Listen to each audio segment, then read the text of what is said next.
Qu'est-ce qui fait que votre présence ressemble à une menace pour un évitant, alors que votre absence devient le seul moyen d'avoir du pouvoir dans la relation? Dans toute relation normale, être là, être constant, c'est le fondement de la connexion. C'est ce qu'on nous apprend qui fonctionne. Mais avec certains schémas, cette logique s'inverse. Plus vous vous rapprochez, plus il recule. Plus vous essayez d'être présent, plus il vous repousse. Ne partez pas. Nous allons plonger dans ce qui se passe réellement dans l'esprit d'un évitant lorsque vous cessez d'être disponible. Votre effort pour être présent devient le moteur de leur retrait. C'est une dynamique qui défie la logique relationnelle. Vous investissez de l'énergie, du temps et de l'émotion dans la connexion, et tout ce que vous obtenez en retour, c'est un retrait encore plus froid. Vous vous demandez si vous en demandez trop, si vous êtes trop intense, ou si vous n'êtes tout simplement pas assez pour maintenir leur intérêt. La frustration s'accumule parce que la dynamique est illogique. Vous appliquez les règles d'une relation normale à un schéma qui fonctionne selon un ensemble de lois complètement différents. Votre présence constante, qui pour vous est une preuve d'amour et d'engagement, est pour eux une alarme qui retentit dans leur système nerveux, signalant la perte imminente de leur autonomie. C'est la première couche du conflit. La présence est perçue comme une pression, et la pression active le mécanisme de fuite. L'évitant ne fuit pas votre personne, mais l'intensité de la connexion que votre proximité représente. Pour eux, l'intimité n'est pas un refuge, mais un point de déclenchement où leur système de défense passe en alerte maximale. Le problème n'est pas ce que vous faites, mais comment leur système le traite. Quand vous êtes là, disponible, répondant rapidement, proposant des plans, vous remplissez, sans le savoir, tout l'espace. Pour un évitant, l'espace, c'est la sécurité. C'est l'air dont ils ont besoin pour respirer émotionnellement. Votre présence constante élimine cet espace, et avec lui, leur sentiment de contrôle. Ils ont besoin de sentir qu'ils ont la possibilité de partir, même s'ils ne l'utilisent jamais. Votre disponibilité inconditionnelle leur retire cette option, et au lieu de se sentir aimés, ils se sentent piégés. C'est pourquoi le comportement que vous considérez comme aimant et cohérent se traduit dans leur esprit comme une menace à leur indépendance. Ils ne cherchent pas une connexion constante, mais une connexion qu'ils peuvent moduler, dans laquelle ils peuvent entrer et sortir à volonté. Votre présence leur refuse cette modulation. L'absence, en revanche, fait exactement l'inverse. Quand vous vous retirez, quand vous cessez d'initier le contact, quand votre disponibilité devient limitée, vous leur redonnez soudainement leur espace. L'alarme s'éteint. La pression disparaît. Leur système nerveux, qui était en mode combat ou fuite, commence à se réguler. C'est le point crucial que la plupart des gens ne comprennent pas. Votre absence ne crée pas immédiatement du manque, elle crée du soulagement. L'évitant ne pense pas « Oh non, je l'ai perdu, je dois revenir ». Il pense « Enfin, je peux respirer ». Ce soulagement initial est ce qui leur permet, pour la première fois depuis longtemps, de penser à la relation sans l'anxiété de devoir y répondre activement. La distance leur donne la sécurité nécessaire pour que les sentiments positifs, qui étaient enfouis sous la pression de votre présence, commencent à émerger. C'est le mécanisme qui donne du pouvoir à votre absence. Ce n'est pas une stratégie de manipulation, mais une réponse involontaire de leur schéma d'attachement.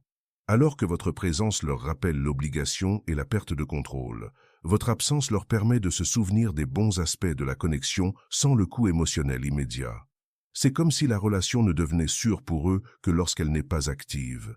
Ils peuvent penser à vous, se rappeler des moments agréables, et même regretter certains aspects de ce que vous aviez, parce qu'il n'y a aucun risque que le prochain message leur demande plus qu'ils ne peuvent donner.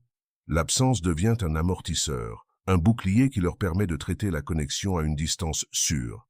Le conflit s'intensifie parce que votre système fonctionne de manière opposée. Votre besoin de présence et de cohérence est ce qui vous fait sentir en sécurité. Quand vous vous retirez, vous ressentez la douleur de la perte et de l'incertitude. Vous luttez contre votre propre instinct de vous rapprocher pour réparer la brèche. Mais c'est précisément cette lutte qui vous donne du pouvoir. En résistant à l'impulsion de combler le vide avec votre présence, vous forcez l'évitant à affronter le vide que vous avez laissé. Ce n'est pas un vide de « tu me manques », mais un vide fonctionnel dans leur vie. Il n'y a plus personne pour initier, pour planifier, pour maintenir l'élan de la connexion. Ce vide, avec le temps, commence à se faire remarquer. C'est là que l'absence commence à se transformer de soulagement en prise de conscience. Après la phase initiale de décompression, l'évitant commence à remarquer les petits inconvénients de votre absence. Le même qui n'est pas arrivé le plan qui n'a pas été suggéré, le rire qui n'a pas été partagé. Ce ne sont pas des sentiments accablants, mais de petites piqûres de conscience que quelque chose manque. C'est une progression lente, qui s'étale sur des semaines, mais c'est une progression réelle.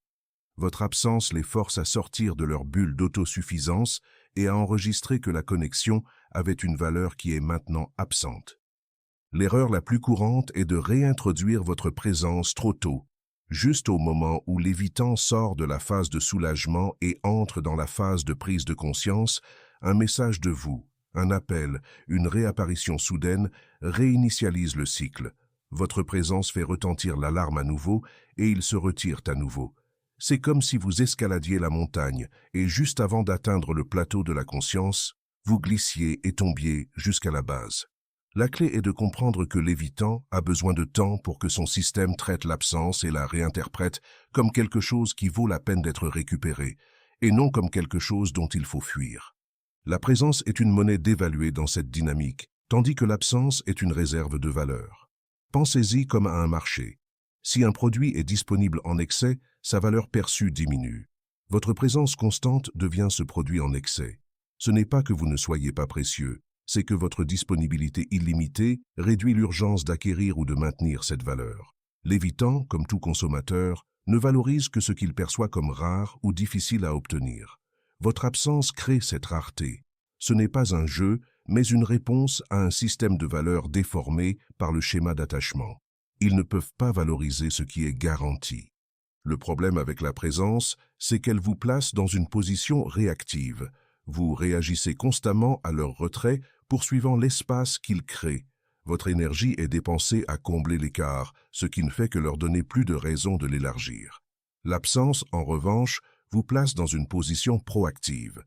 Vous prenez une décision concernant votre propre disponibilité et cette décision vous redonne le contrôle sur votre énergie émotionnelle.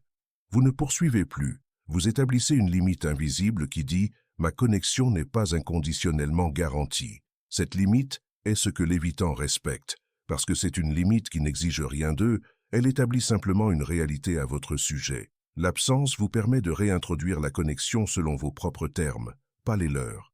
Quand ils s'approchent finalement, ils le font depuis un lieu de choix, pas d'obligation, et ce choix est le seul terrain fertile pour une connexion réelle avec un évitant. Tout ce qui vient de l'obligation ou de la pression sera rejeté. Seul ce qui vient de leur propre initiative, poussé par la conscience de votre valeur que votre absence a révélée, a une chance de durer. Le véritable pouvoir de l'absence se révèle dans la façon dont elle reconfigure leur système d'alerte. Alors que votre présence active la peur de la fusion et de la perte d'identité, votre retrait active une peur différente, la peur de perdre la connexion elle-même.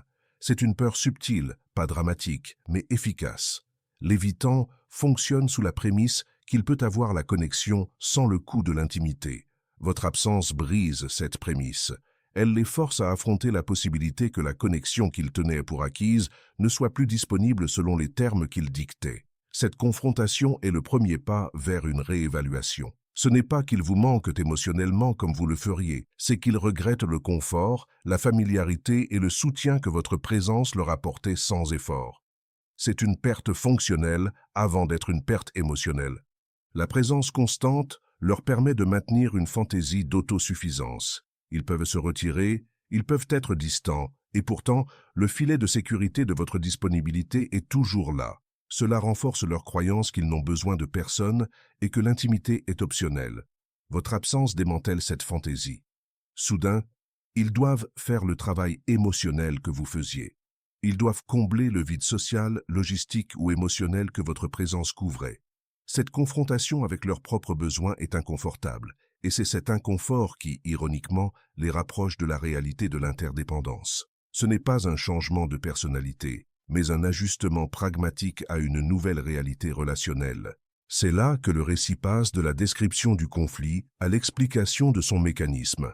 La clé réside dans la régulation du système nerveux. Quand vous êtes proche, l'évitant est dans un état d'hyperactivation défensive. Son système perçoit l'intimité comme un danger et sa réponse automatique est la désactivation émotionnelle et le retrait physique. Votre présence constante maintient ce système en alerte rouge. L'absence, au contraire, permet l'hypoactivation. Le système se calme, la menace disparaît, et l'évitant peut, pour la première fois, accéder à ses sentiments sans le filtre de l'anxiété. C'est ce qui permet à la conscience de votre valeur de s'infiltrer. Ce n'est pas un éveil émotionnel, mais une décompression qui permet que l'information émotionnelle soit traitée. Comprendre cela est crucial. Vous ne jouez pas à « je me fais désirer ». Vous créez les conditions neurologiques pour que l'évitant puisse traiter la connexion d'une manière qui n'active pas son mécanisme de fuite. Votre présence constante est un déclencheur, votre absence est un calmant, et ce n'est que lorsque le système est calmé qu'il peut y avoir de l'espace pour le manque ou le désir de reconnexion. La plupart des gens essaient de forcer la connexion par la présence, sans réaliser qu'ils luttent contre la biologie de leur partenaire. L'absence est le seul moyen de contourner cette barrière biologique et de permettre à la connexion de se glisser par la porte arrière de la sécurité. La promesse qui émerge de cette compréhension est la suivante. Aujourd'hui, vous apprendrez à utiliser l'absence non pas comme une punition, mais comme un outil de reconfiguration relationnelle, en comprenant exactement quand et comment réintroduire votre présence pour qu'elle soit perçue comme une valeur et non comme une pression. Il ne s'agit pas de manipuler, mais de synchroniser. Il s'agit de comprendre que l'évitant fonctionne dans un fuseau horaire émotionnel différent et que votre présence doit s'aligner avec leur capacité à la recevoir. La réintroduction de votre présence doit être aussi stratégique que votre retrait, parce qu'un faux pas peut effacer tous les progrès que votre absence a accomplis. L'erreur de la réintroduction est de supposer que l'évitant a fondamentalement changé. Ce n'est pas le cas. Ils ont simplement vécu une décompression temporaire. Quand ils s'approchent, finalement, ils le font avec prudence, testant les eaux. Votre réponse doit être un mélange de chaleur et de retenue. Si vous répondez avec une avalanche de présence, de longs messages, des demandes d'explications, des tentatives de rattraper le temps perdu, le système d'alerte se déclenche à nouveau. L'évitant interprète cela comme « la menace est de retour et elle est plus intense qu'avant ». Et ils se retireront, souvent de manière plus permanente, parce qu'ils ont confirmé que l'intimité est, en effet, dangereuse. L'absence vous donne le pouvoir d'établir un nouveau rythme. Quand l'évitant s'approche, la clé est une présence limitée et de haute qualité. C'est comme servir une petite dose d'un médicament puissant. Trop, et c'est toxique. La bonne dose, et c'est thérapeutique. Votre présence doit être brève, concentrée sur le moment présent et libre d'attentes futures. Cela leur permet de vivre la connexion sans avoir l'impression de signer un contrat à vie. Ils peuvent profiter du moment sans que leur système ne s'inquiète de l'engagement de demain. Le pouvoir de l'absence réside aussi dans ce qu'elle vous oblige à faire pour vous-même. Pendant que vous êtes en retrait, vous n'attendez pas passivement. Vous redirigez l'énergie que vous dépensiez auparavant à poursuivre l'évitant vers votre propre vie. Vous renforcez votre propre fondation, votre propre réseau de soutien, votre propre sens de la valeur. Cette présence avec vous-même est ce qui, ironiquement, vous rend plus attirant pour l'évitant. Ils sont attirés par l'autosuffisance et l'indépendance, parce que cela leur assure que vous ne serez pas un fardeau émotionnel. Ils ne veulent pas quelqu'un qui a désespérément besoin d'eux. Ils veulent quelqu'un qui les choisit librement, sans besoin. Votre absence de leur vie est, en réalité, votre présence dans la vôtre. Quand l'évitant remarque votre absence, il ne remarque pas seulement l'absence de votre personne, mais l'absence de l'énergie que vous apportiez. Il réalise que la relation n'était pas un effort mutuel, mais une dynamique où vous étiez le moteur. Votre retrait les force à voir le déséquilibre. C'est une révélation douloureuse, mais nécessaire. La présence constante masquait ce déséquilibre, leur faisant croire que la relation fonctionnait sans leur effort. L'absence expose la vérité. L'évitant ne cherche pas quelqu'un qui est toujours là. Il cherche quelqu'un qui peut être là sans exiger qu'il le soit aussi. Et c'est le piège. Votre présence constante nourrit cette attente irréaliste. Votre absence leur enseigne que la connexion se rejoint, ne se demande pas. Et cette leçon est le seul chemin pour que la dynamique change. L'absence est le professeur qui leur montre la valeur de la présence. Le niveau suivant de compréhension est comment l'absence affecte la mémoire de l'évitant. La mémoire émotionnelle d'un évitant est conçue pour minimiser la douleur de l'intimité. Quand la relation est active, leur esprit a tendance à se concentrer sur les moments de pression, de conflit, d'inconfort. Cela justifie leur besoin de retrait. Votre présence constante renforce ce récit que la relation est difficile et épuisante. L'absence, cependant, permet que la mémoire soit réécrite. À distance, leur esprit commence à filtrer les souvenirs, ne laissant que les moments positifs, légers et agréables. C'est le déni plausible en action. Ils peuvent se souvenir du bon sans l'anxiété de devoir le recréer. Cette réécriture de la mémoire est un processus lent, mais vital. Votre absence leur donne l'espace pour idéaliser la connexion d'une manière que votre présence ne pourrait jamais permettre. Quand vous êtes là, vous êtes réel, avec toutes les imperfections et les exigences de la vie réelle. Quand vous êtes absent, vous devenez une fantaisie sûre, un souvenir agréable qui n'exige rien. C'est cette idéalisation, née de la distance, qui finalement les pousse à s'approcher. Ce n'est pas un manque profond de vous, mais un désir de récupérer cette sensation agréable que votre souvenir leur procure. L'erreur ici est de confondre cette idéalisation avec un véritable changement. Quand l'évitant s'approche, il ne cherche pas l'intimité profonde que vous désirez. Il cherche la version idéalisée de la connexion que votre absence a créée. Si vous répondez avec la réalité de vos besoins et de vos sentiments, vous brisez la fantaisie et ils se retirent à nouveau. La clé est de maintenir la présence légère, concentrée sur la surface, permettant à la fantaisie de se maintenir pendant un moment. Cela leur donne l'occasion de réajuster leur système à votre présence sans activer l'alarme de danger. L'absence a aussi le pouvoir de redéfinir la valeur de la communication. Quand vous êtes constamment disponible, vos mots perdent du poids. Chaque message, chaque appel devient une partie du bruit de fond. L'évitant apprend à filtrer votre communication, à répondre avec un effort minimal. Votre absence transforme chaque message de vous en événement. Quand vous communiquez finalement, vos mots ont un poids et une résonance qu'ils n'avaient pas auparavant. C'est parce que la rareté crée de la valeur. La présence constante vous rend vulnérable à la critique et au jugement. L'évitant, dans son besoin de maintenir la distance, projette souvent ses propres insécurités sur vous. Votre présence leur donne une cible facile. Votre absence élimine cette cible. Soudain, il n'y a personne à blâmer pour l'inconfort ou le vide. Ils doivent affronter leur propre solitude et leurs propres besoins de connexion. Cette confrontation interne est le véritable travail que l'absence les force à faire. Le pouvoir de l'absence est le pouvoir de l'autonomie. En vous retirant, vous démontrez que votre bonheur et votre bien-être ne dépendent pas de leur présence. Vous démontrez que vous avez une vie pleine et satisfaisante en dehors de la dynamique de la relation. Cette autonomie est ce que l'évitant respecte, parce que c'est ce qu'il valorise par-dessus tout. Votre absence est la preuve que vous êtes cette personne. La phase de descente de cette montagne de compréhension implique de faire la paix avec la vérité que votre absence a révélée. La vérité est que la relation telle qu'elle existait avec votre présence constante était insoutenable. Elle était construite sur un déséquilibre où vous donniez et il prenait l'espace. Votre absence n'est pas la fin de la relation, mais la fin de cette dynamique dysfonctionnelle. La descente n'est pas un chemin de retour vers l'ancienne normalité, mais un chemin vers une nouvelle réalité relationnelle. La première étape de la descente est l'acceptation. Acceptez que l'évitant ne vous manque pas de la manière que vous espérez. Acceptez que leur approche n'est pas une déclaration d'amour éternel, mais une tentative prudente de récupérer le confort. Acceptez que votre présence doit être différente à partir de maintenant. Cette acceptation vous libère du besoin de poursuivre et vous permet de répondre depuis un lieu de calme et de clarté. Vous ne réagissez plus à leur retrait.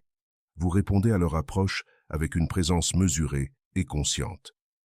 L'erreur dans la descente est la récupération de l'ancienne dynamique.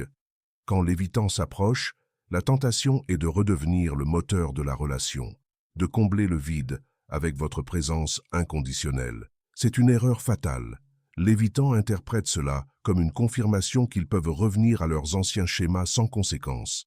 La descente exige que vous mainteniez la nouvelle réalité que votre absence a créée. Cela signifie que la présence doit être mutuelle et équilibrée. S'ils font un pas, vous faites un pas. S'ils se retirent, vous maintenez votre absence sans panique. Le pouvoir de l'absence est qu'elle vous apprend à être un miroir. Avant, vous étiez une source inépuisable de présence. Maintenant, vous êtes un miroir qui reflète leur propre niveau d'investissement.